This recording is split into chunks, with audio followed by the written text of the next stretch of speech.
സുചേട്ടാ നമസ്കാരം. നമസ്കാരം. ഇന്ത്യയുടെ GDP ഒരു കാലത്ത് ഇത് വലിയ പ്രശ്നമായിരുന്നു നമ്മുടെ നാട്ടിലെ കമ്മികൾക്കും സുഡാപ്പികൾക്കും ജിഹാദിസ്റ്റുകൾക്കും. അങ്ങനെ ഒരു വാക്ക് ഇപ്പൊ ഇറങ്ങിയിട്ടുണ്ടല്ലോ. ട്രംപ് മമതാനിയെ വിളിച്ച ശേഷമാണ് ഈ വാക്ക് കുറച്ചുകൂടെ ഫേമസ് ആയത് കേട്ടോ, ജിഹാദിസ്റ്റ്.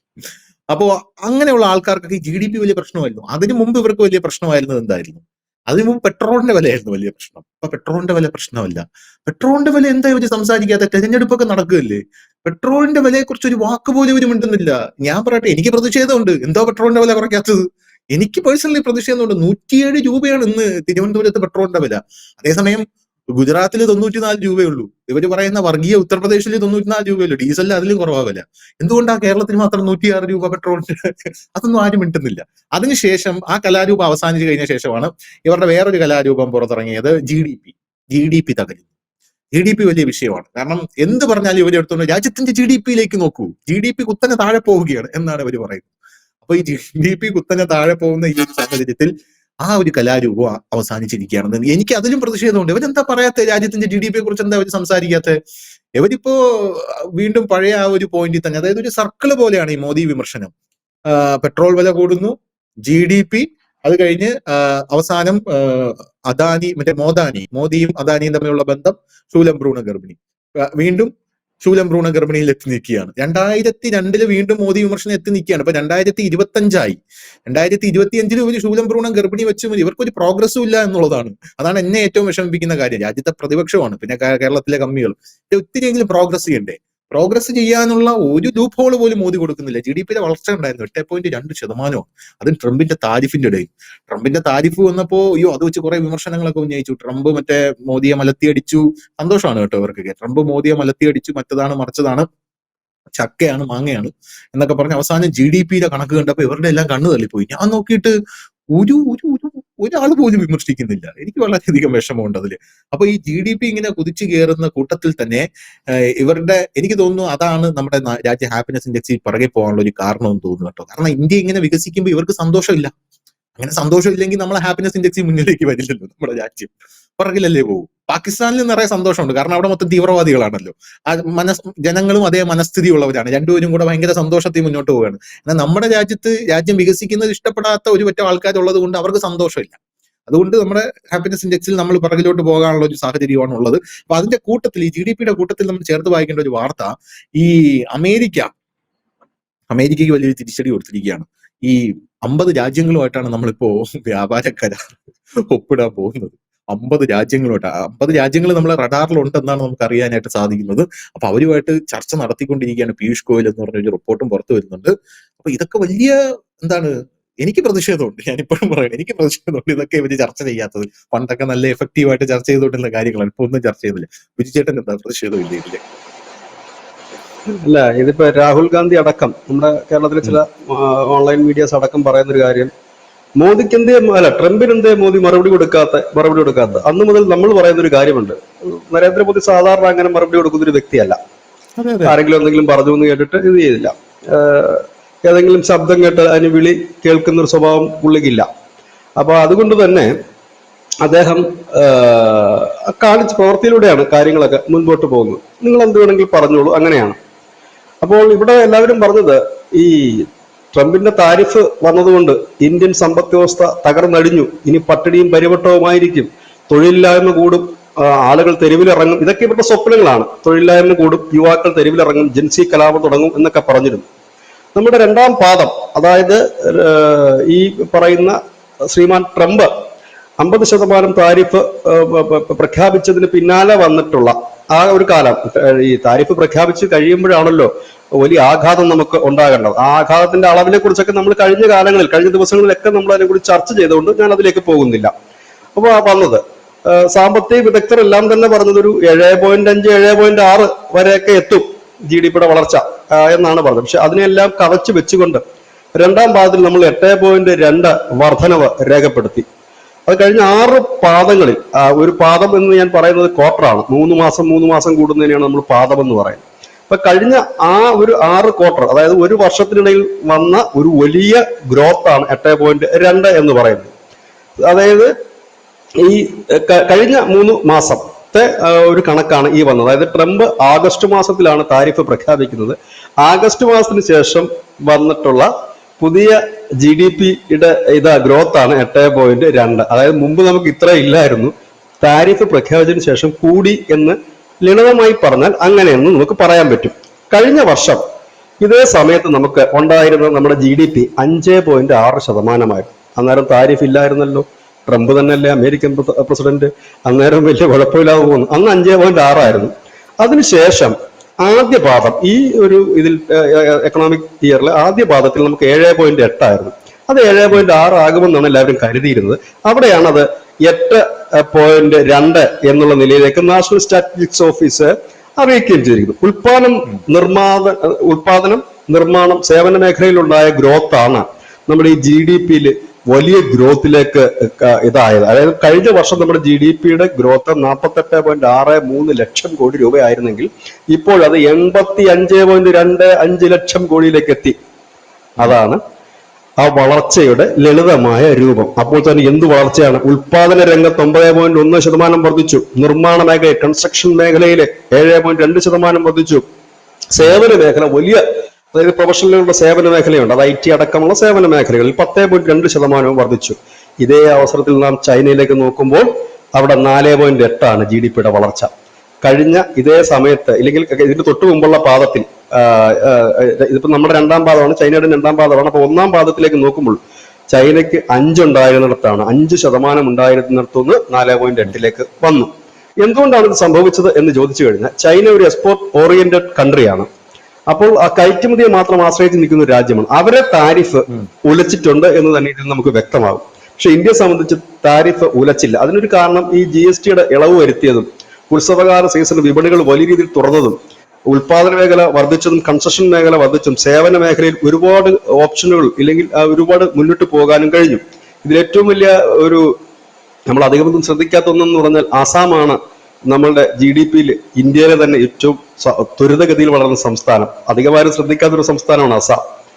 ഇങ്ങനെയാണ് അതിന്റെ ഒരു കാര്യങ്ങൾ പോകുന്നത്. അത് വേഗത്തിൽ വരുന്ന സാമ്പത്തിക വ്യവസ്ഥയായിട്ട് ഇന്ത്യൻ എക്കണോമി മാറുന്നു എന്നുള്ളതാണ്. ഇന്ത്യൻ എക്കണോമിയുടെ അതിവേഗ സമ്പദ് വ്യവസ്ഥ 2026-ൽ IMF അടക്കം പറഞ്ഞിരിക്കുന്നത് 6.6 വരുമെന്നാണ്. ചൈനയുടേത് 4%, അമേരിക്കയുടേത് 1.8 എന്നുള്ള നിലയിലേക്കും എത്തുകയാണ്. ഇങ്ങനെ പോവുകയാണെങ്കിൽ ഇതിനകത്ത് നമ്മൾ കാണേണ്ട ഒരു കാര്യമുണ്ട്.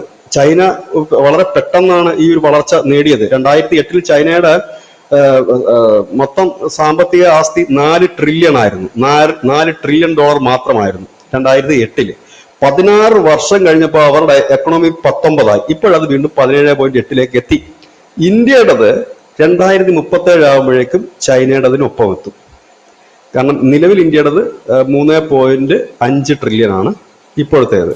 അതായത് ഏതാണ്ട് ചൈനയുടെ 2008-ലുള്ള അവരുടെ മൊത്തം GDP-യുടെ അതിന്റെ ശരാശരി അടുത്ത് മാത്രമേ നമ്മൾ എത്തിയിട്ടുള്ളൂ. അതൊരു 16. അതാണ് ഈ നരേന്ദ്രമോദിയും അമിത്ഷായൊക്കെ പറഞ്ഞത് 2047 കൂടി ഇന്ത്യ ഒരു വികസിത രാജ്യമാകും എന്ന് പറയുന്നത്. അപ്പൊ 2000 ചോദിച്ചോളൂ. ഈ GDP എന്ന് പറഞ്ഞൊരു സാധനം എല്ലാവർക്കും ഉള്ളൊരു ഡൗട്ടാണ് കേട്ടോ. അത് പൊതുവായിട്ടുള്ളൊരു കാര്യമാണ്, എനിക്കും ഉണ്ട്.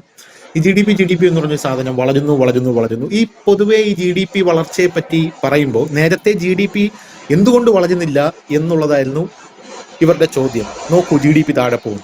GDP വളരുമ്പോൾ ഇവരുടെ പ്രധാനപ്പെട്ട ചോദ്യം എന്താണെന്ന് അറിയാം. GDP എന്ന് പറയുന്ന ഒരു സാധനം വളരും. എന്താണ് ഈ GDP?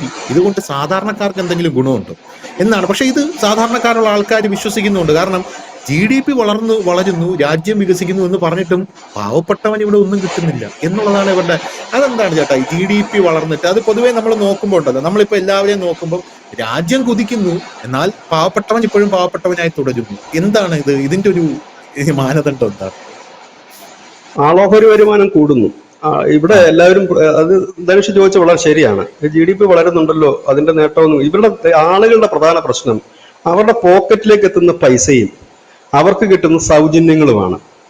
ഈ ഒരു രാജ്യത്തിന്റെ സാമ്പത്തിക GDP വളരുന്നു എന്ന് പറയുമ്പോൾ അതുകൊണ്ടുള്ള പ്രയോജനം ഈ രാജ്യത്തിന് കിട്ടുന്നത് സിമ്പിളായിട്ട് ഞാൻ പറയാം. ആശുപത്രികൾ, നമ്മുടെ സർക്കാർ മുടക്കുന്ന ഒരുപാട് കാര്യങ്ങളുണ്ട്. നമ്മൾ അതിന്റെ മൂല്യം അടക്കുന്നില്ലെന്നേ ഉള്ളൂ. നമ്മൾ ഈ കാണുന്ന മെഡിക്കൽ കോളേജുകളായാലും ഹൈവേകളായാലും കുടിവെള്ളമായാലും വൈദ്യുതി ആയാലും നമ്മൾക്കുള്ള ഇൻഷുറൻസ് ആയാലും മറ്റു പരിരക്ഷകളായാലും വിദ്യാഭ്യാസമായാലും ഒക്കെ നമ്മളുടെ സർക്കാരുകളാണ് പണം മുടക്കുന്നത്, ഈ തുകയല്ല. അതല്ലാതെ ഒരാളും ഇപ്പം എനിക്ക് പൈസ ഉണ്ടെങ്കിലും ഇല്ലെങ്കിലും എനിക്ക് സ്വന്തമായിട്ട് സ്കൂൾ നടത്തി പഠിക്കാൻ പറ്റില്ലല്ലോ. ഞാൻ ഒരിടത്ത് പോകണ്ടേ, അതിനൊരു സാധാരണപ്പെട്ടവർ പോകണമെങ്കിൽ ഒരു പൊതുവിദ്യാലയം വേണം, ഒരു കോളേജ് വേണം ഉന്നത വിദ്യാഭ്യാസം ചെയ്യാൻ. ഇതിനെല്ലാം ഫണ്ട് നൽകുന്ന ഒരു രാജ്യമാണ് എന്ന് ആലോചിക്കണം. നമ്മൾ പുറത്തോട്ടിറങ്ങുമ്പോൾ ഒരു 6 വരി പാതയിൽ നമ്മൾ പാഞ്ഞു പോകുന്നു. ഈ പാത എനിക്ക് പൈസ ഉണ്ടെങ്കിൽ കെട്ടാൻ പറ്റത്തില്ലല്ലോ. എനിക്കിപ്പോ തിരുവനന്തപുരം വരെ പോകണം, ഇല്ലെങ്കിൽ എനിക്ക് തിരുവനന്തപുരത്ത് നിന്ന് കാസർഗോഡ് വരെ യാത്ര ചെയ്യണം. ഇപ്പൊ ഞാനൊരു കോടീശ്വരനാണ്, എനിക്കൊരു നാഷണൽ ഹൈവേ പണിയാൻ പറ്റുമോ? ഈ ഇത്രയും കോടിക്കണക്കിന് രൂപ എടുത്തിട്ട് 1.5 ലക്ഷം കോടി രൂപ എടുത്തിട്ട് എനിക്ക് യാത്ര ചെയ്യാൻ റോഡ് പണിയാൻ പറ്റുമോ? ഇല്ല. അപ്പൊ ജനങ്ങൾക്ക് അതുകൊണ്ടുള്ള ആയുഷ്മാൻ ഭാരത് പദ്ധതി കൊണ്ടുവന്നു ഈ രാജ്യത്ത്. ബഹുഭൂരിപക്ഷം പാവപ്പെട്ടവർക്കും 5 ലക്ഷം രൂപ ഇൻഷുറൻസ്. രാജ്യത്തിന് വളർച്ചയില്ലെങ്കിൽ അത് നൽകാൻ കഴിയുമോ? നമ്മൾ അതിന്റെ മൂല്യം കൂട്ടുന്നില്ല. അത് കഴിയുമോ? നമ്മളിവിടെ അതിദരിദ്രർക്ക് നമ്മൾ സൗജന്യ ധാന്യം വിതരണം ചെയ്യുന്നുണ്ട്, അരിയും മറ്റ് സാധനങ്ങളും വിതരണം ചെയ്യുന്നുണ്ട്. നമ്മുടെ രാജ്യം സമ്പന്നമല്ലെങ്കിൽ നമുക്കതിന് കഴിയുമോ? 12 കോടിയിലധികം പേർക്കാണ് നമ്മൾ കക്കൂസി 12 കോടി ശൗചാലയങ്ങൾ പണിതു. ഏതാണ്ട് 50 കോടി ജനങ്ങൾക്കാണ് കക്കൂസി പോകാനുള്ള സൗകര്യം നമ്മൾ ഉണ്ടാക്കിക്കൊടുത്ത്, ആ കക്കൂസി കെട്ടിക്കൊടുത്ത്. നമ്മൾ സാമ്പത്തികമായി മുമ്പോട്ട് വളർന്നില്ലെങ്കിൽ നമുക്കത് കഴിയുമോ? നമ്മൾ ഓപ്പറേഷൻ സിന്ദൂർ വന്നു, നമുക്കൊരു ബ്രഹ്മോസിന് ചെലവായത് 9 തൊട്ട് 11 കോടി രൂപ വരെയാണ്. 11 ബ്രഹ്മോസ് എടുത്ത് നമുക്ക് അടിക്കണമെങ്കിൽ നമ്മുടെ കൈ പൈസ വേണ്ടേ? ആ പൈസ എവിടെ നിന്നാണ് വരുന്നത്? അത് നമ്മൾ സാമ്പത്തിക വളർച്ച നേടിയതുകൊണ്ടല്ലേ. ഇതിനെയൊക്കെ കൂടാണ് നമ്മൾ GDP എന്ന് പറയുന്നത്. മനുഷ്യർ ചിന്തിക്കുന്നത് ഓരോ വ്യക്തിക്കും എന്ത് നേട്ടമുണ്ട് എന്നുള്ളതാണ്. ഇവര് വിചാരിക്കുന്നത് ഈ GDP ഉയരുമ്പോ നേരിട്ട് നമ്മളെ ബാധിക്കുന്ന എന്തോ ഒരു സാധനം നമുക്ക് വരും എന്നാണ് ഇവർ വിചാരിക്കുന്നത്. നേരിട്ട് തന്നെ ബാധിക്കുന്നുണ്ട്. എങ്ങനെയാണ് നേരിട്ട് ബാധിക്കുന്നുണ്ട്? ഞാൻ പറയാം. എനിക്കൊരു അസുഖം വന്നു, എനിക്കൊരു ആക്സിഡന്റ് വന്നു, എന്നെ പൊക്കിക്കൊണ്ട് എവിടെയാണ് കൊണ്ടുപോകുന്നത്? മെഡിക്കൽ കോളേജിലോട്ടാണ് കൊണ്ടുപോകുന്നത് അല്ലെ? അവിടെ എനിക്ക് എത്ര രൂപയാണ് എനിക്ക് ചെലവഴിക്കുന്നത്? സർക്കാരിന്റെ ഒരു വലിയ ഇത് തന്നെയാണ് അവിടെ നടക്കുന്നത്. കേന്ദ്ര സർക്കാരിന് തന്നെ എത്ര രൂപയാണ്, സംസ്ഥാന സർക്കാരിന് കേന്ദ്ര സർക്കാരിന്റെ ഫണ്ടാണ് വരുന്നത്. സംസ്ഥാന സർക്കാരിന് കിട്ടുന്ന തുകയുടെ ഒരു വിഹിതം കേന്ദ്രത്തിന് കിട്ടുന്ന ഒരു വിഹിതം സംസ്ഥാനത്തിന് പോകുന്നുണ്ട്. അതാണ് ഇവ മെഡിക്കൽ കോളേജിലേക്ക് പോകുന്നത്. അവിടെ എടുക്കുന്ന എക്സ്റേ ആണോ ഒരു പ്രൈവറ്റ് സ്ഥാപനത്തിൽ എക്സ്റേ എടുത്താൽ വരുന്ന ചാർജ്? ഈ പാവപ്പെട്ടവർ, അതായത് പണക്കാരുടെ കാര്യമല്ല ഞാൻ പറയുന്നത്, ഒരു സാധാരണപ്പെട്ടവന് സ്കാൻ ചെയ്യണ 750 രൂപയ്ക്ക് മെഡിക്കൽ കോളേജിൽ നടക്കും. അത് കേന്ദ്ര സർക്കാരിന്റെ സ്കീം വഴി അവിടെ വെച്ചിരിക്കുകയാണ് 750 രൂപ. അതിന് മുകളിൽ 1400 രൂപ സ്കാനിങ്ങിന്റെ വ്യത്യാസമുണ്ട്. ഇത് നമുക്ക് വേറൊരിടത്ത് നിന്നിട്ട് ചെയ്യാൻ കഴിയുമോ? ഇല്ല. ഇതൊക്കെ നമ്മൾ യൂട്ടിലൈസ് ചെയ്യുന്നുണ്ടോ ഇല്ലയോ എന്നുള്ള മറ്റൊരു കാര്യം. നമ്മുടെ എത്രയോ കുഞ്ഞുങ്ങൾ അംഗൻവാടി പഠിക്കുന്നുണ്ട്, അവർക്ക് ഭക്ഷണമില്ലേ? സ്കൂളുകളിൽ കുട്ടികൾക്ക് ഭക്ഷണം കൊടുത്തിട്ടില്ല നമ്മൾ പഠിപ്പിക്കുന്നത്. നമ്മുടെ അംഗൻവാടിയൊക്കെ പോകുമ്പോൾ സ്മാർട്ട് ക്ലാസ്സുകളാണ് അവിടെ ഉള്ളത് അല്ലേ? ഇത് നമ്മളെ നേരിട്ട് ബാധിക്കുന്നതല്ലേ? നമ്മളൊരു വണ്ടി ഉന്തി പുറത്തോട്ടിറങ്ങുമ്പോൾ നല്ല ഒരു വീതിയുള്ള ഒരു ഹൈവേ കാണുന്നു, അത് സർക്കാർ നമുക്ക് വേണ്ടി ചെയ്തു തരുന്നതല്ലേ? നമ്മുടെ കുട്ടികൾ പഠിക്കാൻ പോകുന്ന വിദ്യാഭ്യാസ സ്ഥാപനം നമുക്ക് സർക്കാർ നൽകുന്നതല്ലേ? ഇതൊക്കെ നമുക്ക് കിട്ടുന്നതാണ്. ഇനി നാളെ ഈ സർക്കാർ നമുക്ക് ഒന്നും നൽകുന്നില്ല എന്നുണ്ടെങ്കിൽ നമുക്ക് ജീവിക്കാൻ പറ്റുമോ? ജീവിക്കാൻ പറ്റില്ല. അപ്പം നേരെ ഇനി നമ്മളൊരു സാമ്പത്തികമായി തകർന്നു കിടക്കുന്ന രാജ്യമാണെങ്കിൽ ഈ രാജ്യത്തേക്ക് കമ്പനികൾ വരുമോ? കമ്പനികൾ വന്നില്ല എന്നുണ്ടെങ്കിൽ ഈ ജോലിക്ക് പോകുന്നവർ എവിടെ ജോലിക്ക് പോകും? ഇന്ന് നമ്മുടെ നാട്ടിലെ ഷോറൂമുകളിൽ മാത്രം നോക്കുന്ന ഒരു വിഷയം, എത്ര ഫോറിൻ കിയ, പിന്നെ ഹോണ്ട, അങ്ങനെ ഒരുപാട് വിദേശ കമ്പനികളുടെ ഷോറൂമുകൾ നിരന്നു നിൽക്കുകയാണ്. ബൈക്കിന്റെയും കാറിന്റെയും ഒക്കെ. അവിടെ എത്ര സ്റ്റാഫ് വർക്ക് ചെയ്യുന്നു? തൂപ്പുകാർ മുതൽ എക്സിക്യൂട്ടീവ്സ് ഉണ്ട്, സെയിൽസ് എക്സിക്യൂട്ടീവ്സ് ഉണ്ട്. അങ്ങനെ ഒരു ഇത് വരും. നമ്മൾ സാമ്പത്തികമായി പാകിസ്ഥാനെ കണക്ക് തകർന്നു കിടക്കുന്ന ഒരു രാജ്യമാണെങ്കിൽ ഇവിടെ ഒരു വിദേശ കമ്പനിയും വരത്തില്ല. കാരണം അവൻ കാറ് കൊണ്ടുവരുന്നത് വിൽക്കാനാ, അല്ലാതെ ഇന്ത്യക്കാരനെ കാണിക്കാനല്ല. അതുണ്ടാകുമായിരുന്നു. ഈ തുണിക്കടകളും അരിക്കടകളും സൂപ്പർ മാർക്കറ്റുകളും എത്ര പേർക്കാണ് തൊഴിൽ നൽകുന്നത്? ഇത് സർക്കാർ കൊടുക്കുന്ന തൊഴിലെന്ന് പറയാൻ കഴിയില്ല. പക്ഷെ സർക്കാരിന്റെ സാമ്പത്തിക സ്ഥിതി മോശമാണെങ്കിൽ ഒരു കടയും ആരും തുറക്കില്ല. കാരണം സൂപ്പർ മാർക്കറ്റ് തുറന്നു വെച്ചിട്ട് ഈച്ചടിക്കാനല്ലല്ലോ അവനവിടെ ഇരിക്കുന്നത്, അവൻ കച്ചവടം ചെയ്യാൻ തന്നെയാണ് ഇരിക്കുന്നത്. എന്തുകൊണ്ടാണ് അവനത് തുറന്നു വെക്കുന്നത്? കാരണം ഇത് വാങ്ങാൻ പണമുണ്ട് എന്നുള്ളത് കൊണ്ടാണ്. ഒന്നും വേണ്ട, ഈ രാജ്യത്തിന്റെ സാമ്പത്തിക അവസ്ഥ അറിയണമെന്നുണ്ടെങ്കിൽ ഒരു 3 മാസം കൂടുമ്പോൾ ഇറങ്ങുന്ന കാറുകളുടെ ആ ഒരു മോഡലുകൾ നോക്കിയാൽ മതി. എത്ര മോഡൽ കാറാണ് ഒരു 3 മാസം കൂടുമ്പോൾ ഇറങ്ങുന്നത്? ഒരു 6 മാസം കൂടുമ്പോൾ കുറഞ്ഞത് ഒരു 5-6 മോഡൽ കാറുകൾ വിവിധ കമ്പനികൾ ഇറക്കുന്നത്. അത് ഈ രാജ്യത്ത് ആളുകൾ പണമുള്ളത് കൊണ്ട് മാത്രമാണ്. അപ്പം ഓരോരുത്തരുടെ കയ്യിൽ കിട്ടുന്ന പണമല്ല. ഇതുകൊണ്ടാണ് ഇനി പാവപ്പെട്ട ഒരാൾ പറയുകയാണ് GDP വളർന്നുകൊണ്ട് എനിക്കെന്താ പ്രയോജനം എന്ന് ചോദിച്ചാൽ, എടാ നിന്റെ റേഷൻ കാർഡ് കൊണ്ട് കടയിൽ പോയാൽ നിനക്ക് കിട്ടുന്ന സൗജന്യമായ അരി ഈ രാജ്യത്തിന്റെ സാമ്പത്തിക വളർച്ച കൊണ്ട് നിനക്ക് ഈ സർക്കാർ തരുന്നതാണ് എന്ന് നമുക്ക് പറയേണ്ടി വരും. ഇനി അവന്റെ കുട്ടി സ്കൂളിൽ പോയ എല്ലാവരുടെയും മക്കൾ സ്കൂളിൽ പോകുന്നുണ്ടല്ലോ, എന്റെ കുട്ടിക്ക് നിവൃത്തിയില്ല, പോകാൻ പറ്റില്ല എന്ന് പറഞ്ഞാൽ നീ കൊണ്ട് വിട്, അംഗനവാടി ഉണ്ട്, സ്മാർട്ട് ക്ലാസ് ആണ്, എല്ലാവിധ ഇതുമുണ്ട്, ഈ സ്കൂളിലേക്ക് വിട്, അവിടെ പഠിപ്പിക്കുന്നില്ലേ? അത് ഈ സർക്കാരിന്റെ കിട്ടുന്ന വരുമാനമാണ് അല്ലേ? അതുപോലെ തന്നെ ട്രെയിൻ യാത്ര, നമുക്ക് നമ്മുടെ കയ്യിൽ പണമുണ്ടെങ്കിൽ നമുക്ക് സ്വന്തമായിട്ട് ട്രെയിൻ പിടിച്ചു പോകാൻ പറ്റും? ഇല്ല. സാധാരണപ്പെട്ടവന് ഇവിടുന്ന് തിരുപ്പതിയിലേക്ക് അയോധ്യയിലേക്ക് പോകണമെങ്കിൽ 10,000, 2,000, 2,500 രൂപ ഉണ്ടേ പോകും. അത് ഈ സർക്കാർ നമുക്ക് സബ്സിഡി റേറ്റിൽ കൂടെയാണ് നമ്മുടെ ചാർജ് വഹിക്കുന്നത്. ഈ ട്രെയിൻ ഓടുന്നതിന് പൈസ വേണ്ടേ? ഈ ട്രെയിന് പൈസ വേണ്ടേ? ഇല്ലേ? നമ്മുടെ ഈ എണ്ണ വരുന്നത് കൊണ്ടാണല്ലോ നമ്മൾ എണ്ണ അടിക്കുന്നത്. ഈ എണ്ണ എത്തിക്കാൻ വേണ്ടേ? വില കുറഞ്ഞിടത്തുനിന്നൊക്കെ പോയി എണ്ണ എത്തിക്കണമെങ്കിൽ ഒരു രാജ്യത്തിന് സാമ്പത്തിക അവസ്ഥ വേണ്ടേ? എന്തുകൊണ്ടാണ് ഇന്ത്യയിലേക്ക് എല്ലാ സ്ഥാപനങ്ങളും വരുന്നത്? അതുകൊണ്ട് ഇതാണ് അതിന്റെ ഒരു റിയാലിറ്റി. നമ്മുടെ ജനത്തിന്റെ പ്രശ്നം എന്ന് പറഞ്ഞു കഴിഞ്ഞാൽ അവർക്ക് കയ്യിൽ കിട്ടണം. ഇതിൽ അവർക്ക് വേറെ പ്രധാനമായിട്ട് ഉന്നയിക്കാവുന്ന സംഭവം വിജയേട്ട ഇപ്പൊ പറഞ്ഞു, ഇപ്പൊ സർക്കാർ നമുക്ക് ഇതില്ലേ, റോഡില്ലേ, മറ്റേ നമുക്ക് ആശുപത്രികളില്ലേ, നമുക്ക് അതില്ലേ. അപ്പൊ നമ്മള് ഇത് നമുക്കൊക്കെ അവര് തരുന്നത് ഇവർക്ക് ഉന്നയിക്കാന്നുള്ള വാദം, അതൊന്നും നമ്മുടെ ഔദാര്യമല്ല. നമ്മുടെ കയ്യിൽ നിന്നും ടാക്സ് പിരിച്ചെടുത്തിട്ടല്ലേ നിങ്ങൾ തരുന്നതെന്ന് അവർക്ക് വേണമെങ്കിൽ ചോദിക്കാമല്ലോ. അതിനും മറുപടി ഉണ്ടല്ലോ. ഈ ടാക്സ് കൊണ്ട് മാത്രം ഒരു രാജ്യത്തിന് മുമ്പോട്ട് പോകാൻ കഴിയുമോ? നേരെ ടാക്സ് പിരിച്ചെടുത്താൽ മാത്രം സംസ്ഥാന സർക്കാർ രക്ഷപ്പെടുമല്ലോ. കേരള സർക്കാർ ഇവന്മാർ ടാക്സ് നേരെ അതെങ്കിലും പിരിച്ചെടുത്തിരുന്നെങ്കിൽ അല്ലേ? ഈ രാജ്യത്ത് ടാക്സ് മാത്രം പിരിച്ചെടുത്തു കഴിഞ്ഞാൽ നേരെ രൂപ പോകില്ല. ഈ കാണുന്ന വികസനം ഒന്നും രാജ്യത്തുണ്ടാകില്ല. വന്ദേ ഭാരതൊക്കെ പടത്തിൽ മാത്രമേ കാണാൻ കഴിയൂ, ട്രാക്കിലൂടെ ഓടില്ല. എത്ര രൂപയാണ് നികുതി വരുമാനമായിട്ട് ഒരു രാജ്യത്ത് വരുന്നത്? അങ്ങനെയെങ്കിൽ ഈ ലോകത്തുള്ള രാജ്യങ്ങളെല്ലാം നമ്പർ 1 ആയിട്ട് വരേണ്ടതല്ലേ? നമ്മളെ കൂടുതൽ നികുതി പിരിക്കുന്ന എത്രയോ രാജ്യങ്ങളുണ്ട്. നികുതി പണം നമ്മൾ കൊടുക്കുന്നുണ്ട്, ശരിയാണ്, അത് നമ്മുടെ അവകാശമാണ്, അത് കിട്ടുക എന്നുള്ളത് തന്നെ. അതിൽ കൂടുതൽ ഫെസിലിറ്റി തരാൻ ഒരു സർക്കാരിന് കഴിയണമെന്നുണ്ടെങ്കിൽ നമുക്ക് സാമ്പത്തിക വളർച്ച ഉണ്ടാകണം, അല്ലേ? നമ്മളെപ്പോഴും അമേരിക്ക എന്നാണല്ലോ പറയുന്നത്. അമേരിക്കക്കാരന് കിട്ടുന്ന ഫെസിലിറ്റി നമുക്ക് കിട്ടുന്നില്ലല്ലോ. എന്തുകൊണ്ടാണ് അമേരിക്കക്കാരന് ആ ഫെസിലിറ്റി കിട്ടുന്നത്? $30 ട്രില്യൺ സാമ്പത്തിക ആസ്തിയുള്ള രാജ്യമാണ് അമേരിക്ക. അതുകൊണ്ടാണ് അവനത് കിട്ടുന്നത്. അല്ലാതെ അവനും ടാക്സ് കൊടുക്കുന്നുണ്ട്, അവന്റെ രാജ്യക്കാരനും, അവനും അവകാശമാണ് അത് കിട്ടുന്നത്. ആ അവകാശത്തിന് മുകളിൽ കിട്ടണമെങ്കിൽ, അതായത് ഞാൻ അംഗനവാടി എടുക്കുന്നത് നമുക്ക് വിസിബിൾ ആയിട്ട് കാണാൻ പറ്റുന്ന പഴയ കാലത്ത് ഒരു അംഗനവാടി ആയിരുന്നെങ്കിൽ, നമ്മൾ ടാക്സിൽ നിന്ന് പിടിക്കുന്ന ഒരു അംഗനവാടി ആയിരുന്നു, എന്തായിരുന്നു അംഗനവാടിയുടെ അവസ്ഥ? ഈ നാട്ടിലെ പാവപ്പെട്ട ജനങ്ങൾക്ക് കഴിഞ്ഞ 5 വർഷത്തിലേറെയായിട്ട് സൗജന്യ ധാന്യങ്ങൾ കൊടുക്കുന്നു. നമ്മുടെ ടാക്സ് മാത്രം പിരിച്ചാൽ നടക്കുമോ? നമ്മുടെ ടാക്സ് മാത്രം പിരിച്ചു കഴിഞ്ഞാൽ ഹൈവേ പണിയാൻ പറ്റുമോ? നമ്മുടെ ടാക്സ് മാത്രം പിരിച്ചെടുത്തു കഴിഞ്ഞാൽ നമ്മുടെ സെക്യൂരിറ്റി സംവിധാനങ്ങൾ, അതായത് നമ്മുടെ മിലിറ്ററി ഉൾപ്പെടെ ആധുനികവൽക്കരിക്കാൻ കഴിയുമോ? ഇല്ല. ഇനി ടാക്സ് മാത്രം നമ്മൾ കൊടുത്തു കഴിഞ്ഞാൽ നമ്മൾ എങ്ങനെ അകത്തോട്ട് കഴിക്കുന്നത്? അതിന് നമ്മൾ എവിടെയെങ്കിലും പോകണ്ടേ? എല്ലാവർക്കും സർക്കാർ ജോലി കിട്ടത്തില്ലല്ലോ. പ്രൈവറ്റ് ജോലിക്ക് ആള് പോകണ്ടേ? പ്രൈവറ്റ് ജോലിക്ക് ആള് പോകണമെങ്കിൽ എവിടെ പോകണം? പ്രൈവറ്റ് സ്ഥാപനങ്ങളിൽ പോകണം. പ്രൈവറ്റ് സ്ഥാപനം നടത്തിക്കൊണ്ട് പോകണമെങ്കിൽ അവന് ലാഭം വേണമല്ലോ, അല്ലേ? അവന് ലാഭം വേണമെങ്കിൽ ഈ രാജ്യത്ത് അവന്റെ സാധനങ്ങൾ മേടിക്കാൻ ആളുണ്ടാകണമല്ലോ. അപ്പൊ സാമ്പത്തിക വളർച്ച, ആളോഹരി വരുമാനം കൂടുന്നു. ആളോഹരി വരുമാനം കൂടുന്നത് കൊണ്ട് തന്നെയാണ്, അതിനെയാണ് നമ്മൾ വികസിത രാജ്യം എന്ന് പറയുന്നത്. അതായത് ഇന്നിപ്പോൾ ചൈനയുടെ ആളോഹരി വരുമാനം $13,000. നമുക്കത്ര എത്തിയിട്ടില്ല. അവിടത്തേക്ക് നമ്മൾ എത്തുന്നതിനാണ് നമ്മൾ വികസിതമെന്ന് നമ്മൾ പറയുന്നത്. ഇതെല്ലാ രാജ്യത്തും എല്ലാ ജനങ്ങളുടെ അവകാശമാണ്. ഞാൻ നികുതി കൊടുക്കുന്നത് എനിക്ക് കിട്ടണമെന്ന്. നമ്മൾ കൊടുക്കുന്ന നികുതിയുടെ 4-5 ഇരട്ടിയാണ് നമുക്ക് സർക്കാർ തരുന്നത്. നമുക്കറിയാമല്ലോ 10 വർഷം മുമ്പ് ഈ നാട്ടിലൂടെ ഓടിക്കൊണ്ടിരുന്ന ട്രെയിനിന്റെ അവസ്ഥ എന്താണെന്ന്, റെയിൽവേ ട്രാക്കിന്റെ അവസ്ഥ എന്താണെന്ന് നമുക്കറിയാമല്ലോ. ഇത് തിരുവനന്തപുരത്ത് നിന്ന് കയറിയ 4-4.5 മണിക്കൂർ കൊണ്ട് കാസർഗോഡ് എത്തുന്നുണ്ടെന്നുണ്ടെങ്കിൽ അതിന് സർക്കാർ ഈ ടാക്സിൽ നിന്ന് മാത്രം നടക്കില്ല. അങ്ങനെയാണെന്നുണ്ടെങ്കിൽ ഈ സംസ്ഥാന സർക്കാർ കടമെടുക്കേണ്ട ആവശ്യമില്ലല്ലോ, PM ശ്രീ ഇപ്പോൾ ഒപ്പിടേണ്ട ആവശ്യമില്ലല്ലോ. സംസ്ഥാനത്ത് തന്നെ 3.5 കോടി ജനമുണ്ട്, അവരുടെ വീടുകളുണ്ട്, കരമുണ്ട്. ഈ ടാക്സ് കൊടുക്കുക എന്ന് പറയുന്നത് ഈ സാധനങ്ങൾ വാങ്ങുന്നതിൽ കൊടുക്കുന്ന ഒരു ചെറിയ ശതമാനം ടാക്സ്, വീടിന്റെ ടാക്സ്, അല്ലെങ്കിൽ വസ്തുക്കരം, ഇതൊക്കെയാണല്ലോ ടാക്സ് എന്ന് പറയുന്നത്. വസ്തുക്കരം നമുക്ക് എല്ലാവർക്കും അറിയാമല്ലോ, കൃത്യമായിട്ട് അത് പിരിച്ചെടുക്കാറില്ല. എങ്ങനെങ്കിലും വെട്ടുപടച്ച് നമ്മൾ വില്ലേജ് ഓഫീസിൽ ചെല്ലുമ്പോഴായിരിക്കും അവൻ പിടിക്കുന്നത്. അവൻ പറയും പഴയ കുറെ വസ്തുവിന്റെ ഇതുണ്ട്, അത് ക്ലിയർ ചെയ്തതിന് സർട്ടിഫിക്കറ്റ് തരാമെന്ന് പറയും. എത്ര രൂപയാണ്? തുച്ഛമായ തുകയാണ്, 10-15 രൂപ വരും. ഇതൊക്കെയാണ് പോകുന്നത്. ഒന്നും വേണ്ട, കേരളത്തിൽ കിട്ടാനുള്ള KSEBിയുടെ കുടിശ്ശിക ബില്ലുണ്ടല്ലോ, അത് മാത്രം പിരിച്ചെടുത്തു കഴിഞ്ഞാൽ അവർക്ക് ലാഭത്തിൽ പോകാൻ പറ്റും. ഇതുപോലും ചെയ്യാതാണ് എല്ലാ സംസ്ഥാനങ്ങളും. ഈ ടാക്സ് മാത്രം വെച്ച് ഒരു രാജ്യത്തിന് മുമ്പോട്ട് പോകാൻ കഴിയില്ല. കാരണം ബിസിനസ് ഡെവലപ്പ് ചെയ്യാനുണ്ട്, അഡ്വാൻസ്ഡ് ആകണം. ഇതെല്ലാം വന്നാലേ നമുക്ക് ഗ്രോത്തിലേക്ക് പോകാൻ കഴിയും. നമ്മുടെ ടാക്സ് വെച്ചിട്ട് നമുക്ക് എയിംസ് ഉണ്ടാക്കാൻ പറ്റുമോ? ഇന്ത്യ മുഴുവൻ നമ്മുടെ രാജ്യത്തെ ജനങ്ങളുടെ ടാക്സ് മാത്രം വെച്ചിട്ട് സൗജന്യ റേഷൻ കൊടുക്കാൻ പറ്റുമോ?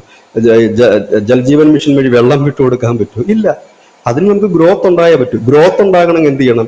നമ്മൾ സാമ്പത്തിക ഉദാരവൽക്കരണം എന്നൊരു നയം സ്വീകരിച്ചുകൊണ്ട് കൂടുതൽ വ്യവസായങ്ങൾ വരണം. വ്യവസായം വരണം, എന്ത് സംഭവിക്കണം? സമാധാനപരമായ ഒരു അന്തരീക്ഷം ഈ രാജ്യത്തുണ്ടാകണം. സമാധാനപരമായ അന്തരീക്ഷം ഉണ്ടായാലേ ആള് വരൂ. പാകിസ്ഥാനിൽ കൊണ്ടുവന്ന ഒരു കമ്പനി ഇടാത്തതിന്റെ കാര്യം എപ്പോഴാ ബോംബ് പൊട്ടുന്ന അറിയില്ല. ആ സമാധാനത്തെ തകർക്കാനാണ് ഭീകരവാദികൾ ശ്രമിക്കുന്നത്. ഇതൊരു അരക്ഷിതാവസ്ഥയാണ്, ഭീകര രാജ്യമാണെന്ന് മനസ്സിലാക്കിയിട്ട് ഫോറിൻ ഇൻവെസ്റ്റ്മെന്റുകളെ തടയുക എന്നതാണ് അവരുടെ പ്രധാനപ്പെട്ട ലക്ഷ്യം. ഇനി ഇതിനകത്ത് മറ്റൊരു ട്വിസ്റ്റ് ഉണ്ട്. ഈ ചൈന 2027 അവർക്കൊരു ലക്ഷ്യമുണ്ട്. കാരണം ചൈനയുടെ കോമ്പറ്റീഷൻ മുഴുവൻ നടക്കുന്ന അമേരിക്കയുമായിട്ടാണ്. അമേരിക്ക കഴിഞ്ഞ 2ാം സ്ഥാനത്ത് സാമ്പത്തിക ശക്തിയായി നിൽക്കുന്ന രാജ്യം ചൈനയാണ്. അപ്പോൾ അമേരിക്ക അവർക്ക് മലർത്തിയടിക്കേണ്ടതുണ്ട്. അതുകൊണ്ടാണ് 2027 മുൻപ് തന്നെ അവർ തായ്വാനെ ആക്രമിക്കും. കാരണം ഇന്തോ പസഫിക് മേഖലയിലെ അമേരിക്കൻ ആധിപത്യം തകർക്കുക എന്നുള്ളത് ചൈനയുടെ ആത്യന്തിക ലക്ഷ്യമാണ്. ഇവിടെയാണ് റഷ്യയുമായി ഇന്ത്യ കൂടിച്ചേരുന്നതിന്റെ പ്രാധാന്യമുള്ളത്. എല്ലാവരും പറയും റഷ്യയിലേക്ക് എന്ത് കയറ്റുമതി ചെയ്യാൻ. ഇവിടെയാണ് നമ്മുടെ ആളുകൾ ചിന്തിക്കുന്നത്. റഷ്യയിലേക്ക് കയറ്റുമതി ചെയ്യാനല്ല, ചൈന നമുക്കും തലവേദനയാണ്.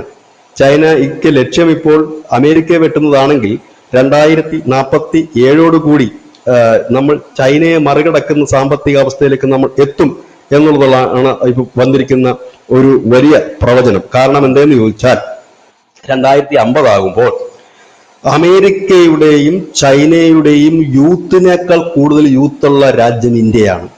യൂത്ത് വേണമല്ലോ പണി എടുക്കാനായിട്ട്. 2050 ആകുമ്പോൾ ഏറ്റവും കൂടുതൽ ലോകത്ത് യൂത്തുള്ള ജനമായി ഇന്ത്യ മഹാരാജ്യം മാറുകയാണ്. അതായത് അമേരിക്കയിലും ചൈനയിലുമുള്ള യൂത്ത്. അപ്പോൾ എന്താണ്? ഉൽപാദനം വർദ്ധിക്കുകയാണ്. ഉൽപാദനം എന്ന് ഞാൻ പറയുമ്പോൾ വേറെ അർത്ഥത്തിലല്ല ഞാൻ പറയുന്നത്, ഇനി അങ്ങനെയും തെറ്റിദ്ധരിക്കും. ഞാൻ പറയുന്ന നമ്മുടെ കുട്ടികളുടെ പ്രൊഡക്ഷൻ അല്ല, നമ്മളുടെ മറ്റ് പ്രൊഡക്ഷൻ കുട്ടികൾ എന്നുള്ളതാണ്. അങ്ങനെയൊക്കെയാണ് പോകുന്നത്.